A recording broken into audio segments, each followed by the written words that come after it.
मेरे मुसलमान भाइयों अस्सलामु अलैकुम वरहमतुल्लाहि वबरकातुहू। मेरे भाइयों, आप लोग उस्ताद मोहतरम अली मोहम्मद अली मिर्ज़ा साहब और कैसर अहमद रजा साहब के आपस के इख्तिलाफ़ात अच्छी तरह से जानते होंगे।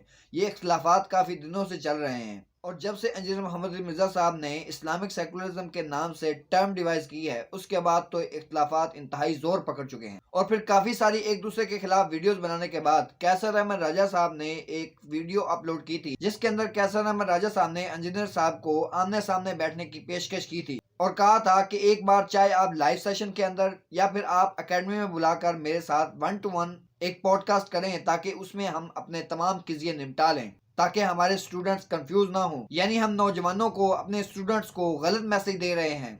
हमें चाहिए कि एक बार आमने सामने बैठकर इस सारे मामले को क्लैरिफाई कर लें और इस किज़िये को एक ही बार में निपटा दें और हमारे दरमियान होने वाले इख्तिलाफात ख़त्म हो जाएं। क्यों ना कहें ऐसा करें हम कि एक दूसरे से बात कर लें इस टॉपिक पे लाइव ही करें, पब्लिक में करें। नोट मुनाजरा, मुझे अंदाज़ा है कि मुनाजरा जो है वो उससे कुछ आउटकम नहीं निकलता। मुझे ये भी अंदाज़ा है कि आपको बहुत ज़्यादा कहा जाता है कि आप हमारे साथ मुनाजरा कर लें और ये कर लें। आई अंडरस्टैंड कि आपका उस पर एक स्टांस है, लेकिन हम दो मुसलमान भाई हैं, एक दूसरे पे हक़ रखते हैं कि एक दूसरे की इस्लाह करें। मैं समझता हूं कि इस मामले में आप हक़ पे नहीं हैं, यकीनन आप ये समझते हैं कि इस मामले में मैं हक़ पे नहीं हूं। तो इसका जो बेहतर तरीका है वो ये है कि हम आमने सामने बैठ के बात कर लेते हैं, इसको किस को ख़त्म करें। यानी कि क्या हम बच्चों को पैगाम दे रहे हैं। तो इंजीनियर मोहम्मद अली मिर्ज़ा साहब की तरफ से तो इस पेशकश का कोई जवाब नहीं आया, लेकिन कैसर अहमद रजा साहब के यहाँ इस ख्वाहिश का इजहार और उनकी पेशकश अपनी जगह पर कायम थी। तो रिसेंटली कैसर अहमद रजा साहब से एक पॉडकास्ट के अंदर यह सवाल हुआ कि अगर उन्हें अगले 1 महीने में किसी एक शख्सियत के साथ पॉडकास्ट करने का मौका मिले और उनसे कहा जाए कि किसी एक शख्सियत से आप 1 महीने के अंदर पॉडकास्ट कर सकते हैं, तो बताइए आप किसका नाम लेंगे। तो उन्होंने इसका क्या जवाब दिया, आइए हम उनकी वीडियो देखते हैं, उसके बाद इसके बारे में इंशाल्लाह बात करेंगे। अच्छा, अगर आपको आने वाले दिनों में ये कह दिया जाए कि अगले 1 महीने में सिर्फ एक पॉडकास्ट कर सकते हैं आप, द ओनली, और आपके पास ओपन ऑप्शन है, लाइव भी जा सकते हैं, पॉडकास्ट भी कर सकते हैं, जो लेकिन एक ही कर सकते हैं, तो किसके साथ करेंगे? ऐसा टफ वन जब आपको लगता हो कि अब ये एक पॉडकास्ट है और ये इमीडिएट मुझे मेरे लिए ज़रूरी है कि इस 1 महीने में सिर्फ एक ही कर सकता हूँ, 13 मार्च तक के टाइम में, उस दौरान फिर आपने कोई पॉडकास्ट और जवाब देना ही देना है मैंने।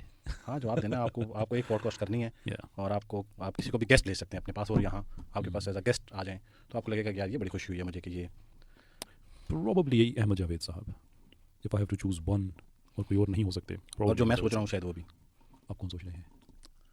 मुझे लगा महरूब, हाँ, चलिए इंजीनियर साहब। चलिए, मेरी सोच बताना ज़रूरी है। मेरा जवाब देना तो ज़रूरी है, तो बैलेंस रखें ना इसको।